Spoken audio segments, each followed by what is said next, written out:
Hi friends, అందరూ ఎలా ఉన్నారు? Welcome back to our channel. Before hair transplantation pics మనం గమనిస్తే హెయిర్ లైన్ అనేది వెనక్కి వెళ్ళడం జరిగిందండి, సైడ్స్ అనేది వెనక్కి వెళ్ళడం జరిగింది. ఇలాంటి కేసులో మనం కంపల్సరీగా హెయిర్ ట్రాన్స్ప్లాంటేషన్కే వెళ్ళాలండి. ఎందుకంటే ఎటువంటి మెడిసిన్స్ వాడినా, ఎటువంటి ట్రీట్మెంట్ తీసుకున్నా సరే మనకి సైడ్స్ అనేది హెయిర్ అనేది రాదండి. ఎందుకంటే పూర్తిగా రూట్ లేని చోట హెయిర్ రావాలంటే కంపల్సరీగా హెయిర్ ట్రాన్స్ప్లాంటేషన్కే వెళ్ళాలి.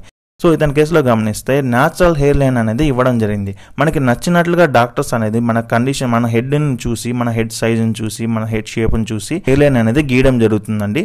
సో మంచిగా అనేది మనం హెయిర్ లైన్ అనేది ఒక్కసారి గీయించుకోవాలంటే మళ్ళీ సర్జరీకి వెళ్ళాం కాబట్టి మనకి నచ్చినట్టుగా హెయిర్ లైన్ అనేది గీయించుకోవచ్చు. ఇతని డోనర్ ఏరియా గమనిస్తే సర్జరీకి సరిపోయే గ్రాఫ్ట్లు అనేది ఇతని డోనర్ ఏరియాలో మంచిగా అనేది ఉండడం జరిగింది. ఎందుకంటే క్వాలిటీ గ్రాఫ్ట్ అనేది ఉండడం జరిగింది. సో ఇతనికి మొత్తం వచ్చేసి 2500 గ్రాఫ్ట్ అనేది ఇంప్లాంటేషన్ అనేది చేయడం జరిగిందండి.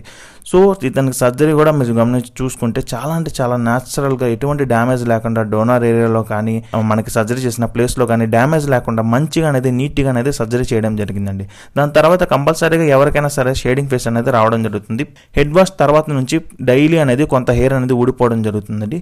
కొద్దిగా ఊడిపోతుంది. సో హెయిర్ ట్రాన్స్ప్లాంటేషన్ హెయిర్ మొత్తం అనేది ఊడిపోతుంది. దాని తర్వాత మెల్లంగా గ్రాఫ్ట్లు అనేది రావడం జరుగుతుందండి. దాని తర్వాత సింగిల్ గ్రాఫ్ట్, డబుల్ గ్రాఫ్ట్ అనేది కొంచెం ఫాస్ట్గా గ్రోత్ అవుతుంది. 3rd, 4th గ్రాఫ్ట్ ఉండే మటుకు కంపల్సరీగా లేట్ అంటూ అవుతుందండి ఎవరికైనా సరే.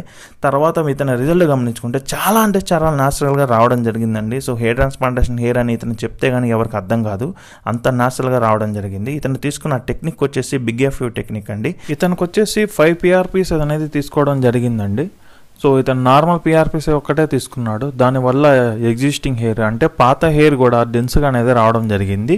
సో సైడ్ ఎఫెక్ట్స్కి వచ్చేసి ఎటువంటి సైడ్ ఎఫెక్ట్స్ అనేది ఇతనికి రాలేదండి. సైడ్ ఎఫెక్ట్స్ కూడా ఏంటండి, సో 100లో ఒకరికి ఇద్దరికి వస్తుంది. సో అందరికీ రావు. అది కూడా ఏంటంటే మెడిసిన్స్ వల్ల వస్తుంది. సో ఆ మెడిసిన్స్ ఫినాస్టైడ్ అని ఒక టాబ్లెట్ ఉంటుంది, అది అందరికీ రాదు, కొంతమందికి అనేది ఎఫెక్ట్ అనేది చూపిస్తుంది. అది స్టాప్ చేసేస్తే కంపల్సరీగా సైడ్ ఎఫెక్ట్స్ కూడా అనేది మనకి స్టాప్ అయిపోతాయి.